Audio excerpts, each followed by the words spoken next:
So what did the colonists wear to the Boston Tea Party? I don't know, Don. T-shirts. Oh, got another one since it's 4th of July.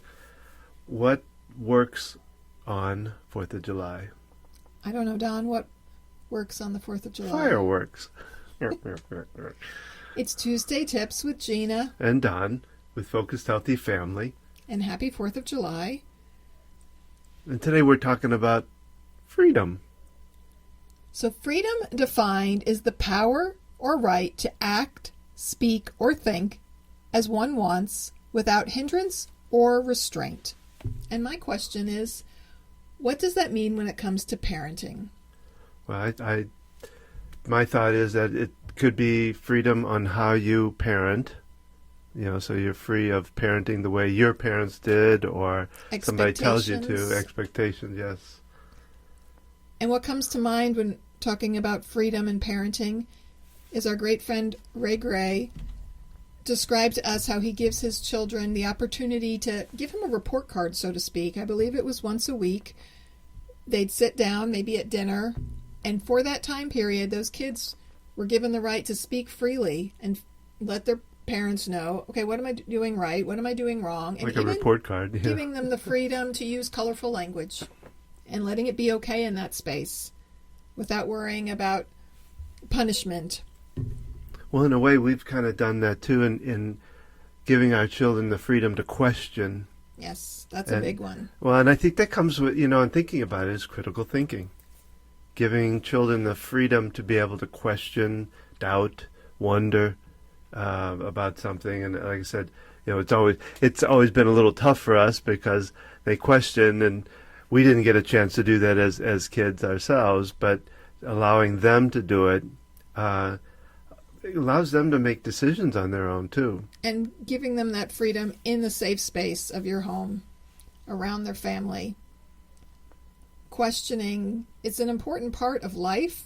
It's an important part of how we learn in education and how we process information. Well, and how we change too. So until we question something, until we feel uncomfortable with the situation, we probably won't change it because it's in a comfort zone. And so what happens when our children question our parenting? They question the way we do things, the rules that we have. It's easy to take it personally, and in that moment it can feel disrespectful. Yeah. And yet if we can step back, no matter how we reacted in that moment, and say, okay, my child is questioning me. Let's have a discussion. And instead of lecturing them, put the question back to them. Well, why do you think we have these rules? Well, yeah, and teaching them, too, on how to communicate that question. That they're not coming at you angrily or whatever. Not that they can't, but... And allowing them to be angry. Well, yeah. Their brains are not fully developed until the mid to late 20s, right? So while they're living with us, their brains are still growing and they don't have the complex structure to operate as most of us do as adults. Not that everybody has full cognitive function as adults. So they need opportunities to mess up and make mistakes and not worry about getting in trouble or being punished for their thoughts and actions. And so providing that space within the limits, also giving them feedback and forgiveness. Well, and too, that in doing all of that, it kind of frees us up as parents to have to be able to set strict rules and things like that. So it gives us different ways of parenting. A good point. Freeing us up. I'm a advocate of the less rules, the better. Minimizing the rules that you have, and yet making clear what rules you do have. So the less rules we have to enforce, the more freedom we have to not be hovering over them constantly, and the more freedom they have to live.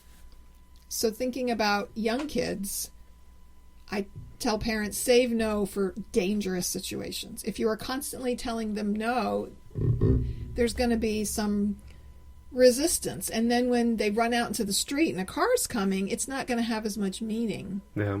When they're reaching for the hot stove, when they're going to do something that could seriously injure them. Saving no for those moments. And giving them more opportunities for yes. Rather than telling a child, stop doing what you're doing, invite them to do something else. Invite them into a new space. Hey, let's look at these puzzles over here. Let's talk about, what dress you want to get for the prom. Let's discuss your classes that are, choices you have to make for classes. Give them opportunities, invite them in so that they can have some freedom to make new choices in their lives. So on this 4th of July, think about choices and think about history. Yeah, in history, our forefathers were really opposed to the rules, the king, known as the ruler, and the rules that he was trying to put on them without representation. It kind of goes with what we're saying today about watch the kind of rules that you're setting for yourself. If you have too many rules and no representation, you'll start a rebellion. So if your kids can't, ask questions and question those rules and talk about it, then they're going to have that rebellion too. So think about freedom. Think about freedom to make new choices, freedom to decide for yourself, and freedom to choose again in each moment to do things differently. And enjoy your 4th of July. Hopefully it'll be with a bang of fireworks. So that's our Tuesday tips for today. Learn more at FocusedHealthyFamily.com. That's focused with an ED. Follow us on Facebook, on Instagram.